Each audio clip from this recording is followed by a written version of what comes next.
Halo pemirsa, apa kabar? Jumpa lagi bersama saya Afiliani dalam Afiliani View. Pada episode kali ini, saya akan membahas kebijakan kelautan dan perikanan yang tentu saja kita lihat banyak persoalan-persoalan. Padahal Indonesia 3/4 terdiri dari kepulauan. Tapi apabila melihat hasil ekspor perikanan relatif sangat rendah, apalagi melihat nelayan, banyak sekali yang masih mengalami kemiskinan. Nah, untuk membahas hal ini dan memecahkan persoalan ini, apa yang akan dilakukan oleh Menteri Kelautan? Maka saya akan menemui beliau. Beliau adalah Bapak Syarif Cicip Sutarjo.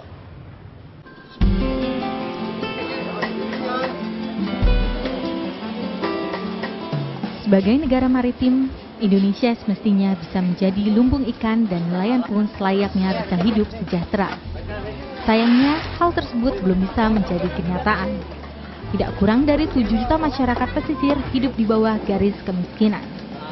Di dunia, China adalah produsen ikan terbesar. Sementara Indonesia berada di posisi ketiga. Jika negeri tirai bambu itu menghasilkan 16 juta ton ikan tangkap per tahun, maka Indonesia hanya bisa menghasilkan 5,5 juta ton saja. Lalu, jika Cina bisa menghasilkan 40 juta ton per tahun ikan hasil dari budidaya, Indonesia hanya bisa menghasilkan 3,2 juta ton saja. Bahkan, Indonesia pun mengimpor ikan dari Cina. Data Badan Pusat Statistik atau BPS menyebutkan, volume ikan impor tahun 2010 berjumlah 318.000 ton, meningkat 100% dari tahun 2006 sebesar 184.000 ton. Tahun 2011 terhitung sampai dengan bulan September, volume ikan impor mencapai 210.000 ton. Dan ironisnya, sebanyak 40 dari 79 jenis ikan impor dapat diproduksi di dalam negeri, seperti ikan gembung, tuna, tongkol, belut, nila, dan udang. Halo, Pak Cicip, apa kabar? Aduh, terima kasih ya udah kasih waktunya ya. Udah lama kita mau ketemu gak bisa-bisa nih. Iya, udah lama sekali nih. Gimana? Soalnya ini kan dulu nggak nyangka jadi Menteri Kelautan gitu. Tapi ternyata sekarang ngurusin banyak nelayan, banyak masalah kemiskinan gitu ya. Jadi kalau dulu saya ingat tuh ada yang namanya Minapolitan. Tapi kalau Pak Cicip ini saya dengar sekarang arahnya ke industri gitu ya. Sebenarnya arah kebijakannya kemana sih pengennya gitu sekarang? Jadi tujuan kita ini adalah sebetulnya kembali adalah untuk bagaimana meningkatkan kesejahteraan rakyat atau dalam hal ini nelayan ya. Bagaimana caranya antara nelayan di mana itu adalah produksi di hulu ke produksi hilirnya itu akan bisa nyambung. Jadi supply maupun value chain-nya itu jangan sampai terputus sehingga kalau hilirnya hidup, industri hilirnya ini hidup berkembang, maka punya nilai tambah lah ya gitu. Hilir tentunya itu nilai tambah dan daya saing terakhir tentunya kan. Nah, nantinya yang namanya hulu ini, produksi hulu dan produksi hilir ini kalau nyambung, maka itu automatically si nelayan itu akan bisa mengangkat kehidupan maupun pendapatannya. Karena dua-duanya akhirnya setara dalam arti kata memerlukan dua belah pihak ini memerlukan. Oke. Kalau kita lihat sebenarnya 3/4 negara ini kan kepulauan ya, bahkan ada 17.000 pulau yang saya hitung. Baru 10 yang terverifikasi 10.000, padahal 7.000 belum gitu. Nah, sebenarnya ada masalah apa yang utama di dalam kepulauan kita ini kok nggak pernah diurus gitu ya? Ada persoalan apa sebenarnya Pak kalau Bapak lihat nih baru beberapa persoalan nggak ada persoalan sebetulnya, tapi kan gini, kita harus mencari prioritas pulau, yang mana pulau itu tentunya yang punya penduduk, yang memang biasanya yang punya penduduk itu di situ ada air, udah ada tumbuh-tumbuhan hidup dan lain sebagainya sehingga mereka mau tinggal di situ karena berkecukupan. Nah, tinggal kita sekarang memikirkan di mana nih infrastruktur yang kita akan lakukan. Jadi ada persoalan infrastruktur ya, sebagian besar daripada si nelayan. Infrastruktur satu-satunya yang memang selama ini jadi kendala. Seperti juga yang saya sekarang sedang memikirkan adalah sistem logistik ikan nasional yang dari timur ke barat. Oh, jadi ada delivery dari timur ke barat. Ini supaya connectivity-nya nyambung. Karena apa? Yang namanya timur sama barat ini seperti kalau di manusia. Kalau manusia tuh lebih banyak di barat hidupnya. Tapi ya betul. Kalau timur kan masih kelihatan kecil 70% di barat, jadi kalau mau jual 30% di sana. Tetapi kalau ikan sebaliknya, ikannya 70% di timur, 30% di barat. Demand-nya. Karena pengolahnya memang banyak di barat, terutama di Jawa Timur ke atas ini. Jadi itulah Yang kita mau bikin gimana ini sistem logistik ya, dengan connectivity ini jalan. Sebenarnya anggaran dari departemen ini berapa sih 1 tahun supaya kita bisa tahu bahwa harusnya kan kelautan, perikanan dan juga pertanian harusnya anggarannya paling banyak dong. Kok kenapa paling sedikit? Nah, ini sedang kemarin saya juga sudah di DPR saya sudah menyatakan bahwa untuk meningkatkan ini banyak hal-hal yang harus kita lakukan. Antara lain ini kalau kita bicara produksi hulu, itu ada ditangkap, ada di budidaya. Oke. Ditangkap ini yang satu-satu yang bisa kita tingkatkan adalah di dalam tata kelola. Tata kelola apakah itu di dalam perizinan, pengawasannya, ya, melalui nanti registrasi. Ini untuk yang untuk budidaya ya, kapal. budidaya. Tangkap tuh laut. Tangkap tuh laut.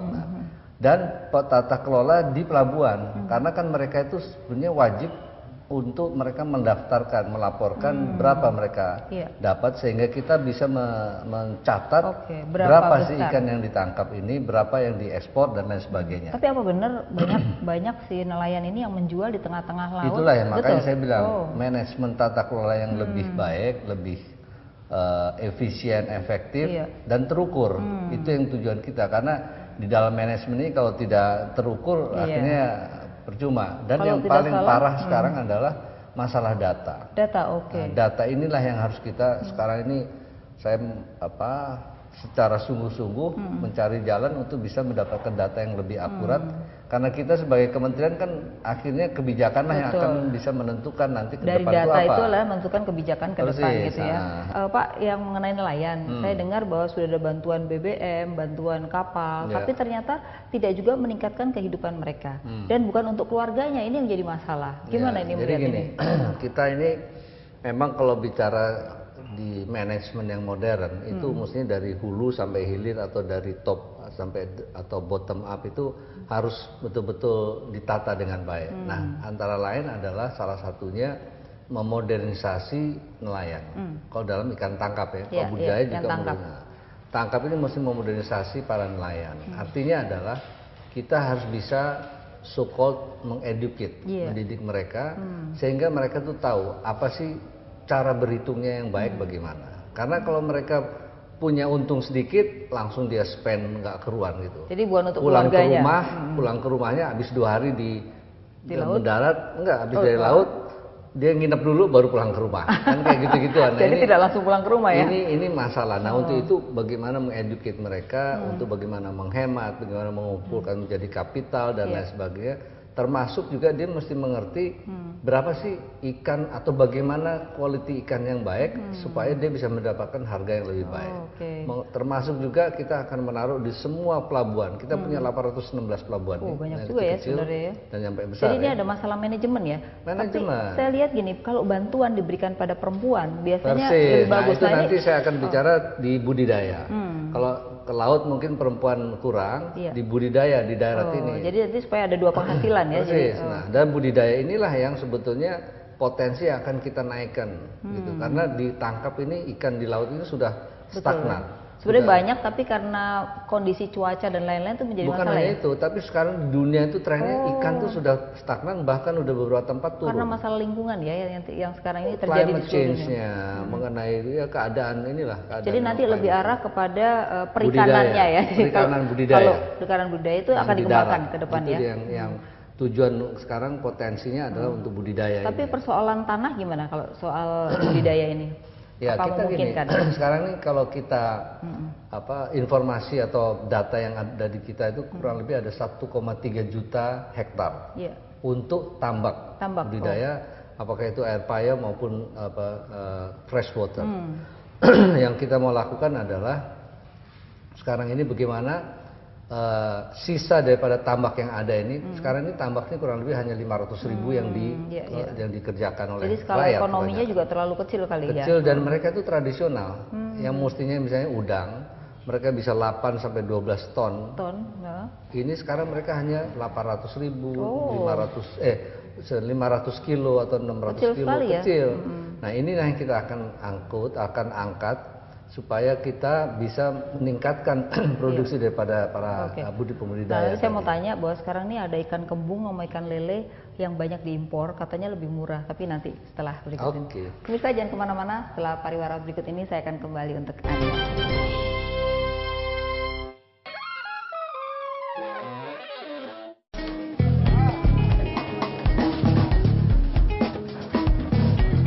Permasalahan yang dihadapi sektor perikanan Indonesia harus segera mendapat penanganan.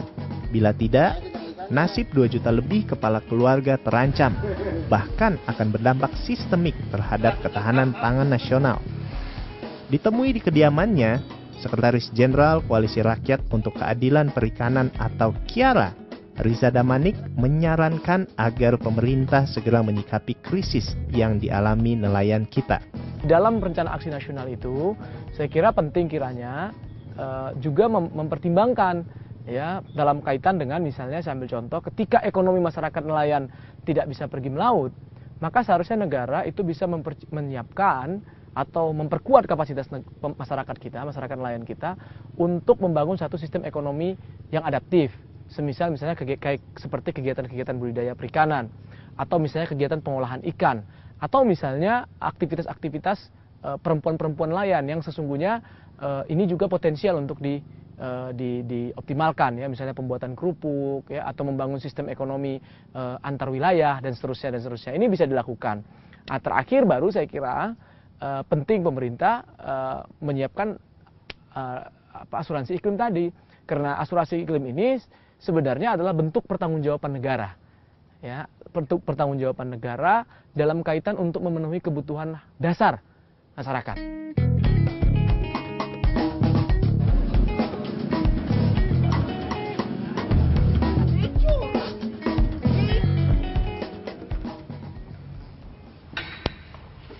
Ya pemirsa, dari perbincangan tadi dapat dilihat bahwa ternyata 7,5 juta nelayan dan keluarganya yang memang dalam kondisi kemiskinan, yang tentu saja perlu mendapat perhatian pemerintah khususnya di dalam perbaikan hidup. Yang pertama adalah persoalan infrastruktur yang ternyata dari waktu ke waktu belum banyak dilakukan, bahkan anggaran untuk masalah kemiskinan di sektor kelautan dan perikanan relatif sangat rendah sekali. Begitu juga apabila melihat dari faktor pengamanan di laut tidak banyak yang bisa dilakukan sehingga para nelayan tetap saja miskin. Nah, oleh karena itu kebijakan di dalam Menteri Perikanan dan Kelautan akan membuat satu industri supaya nilai tambah daripada nelayan itu akan meningkat. Nah, kita berharap bahwa ini semua bisa dilakukan oleh pemerintah dengan baik.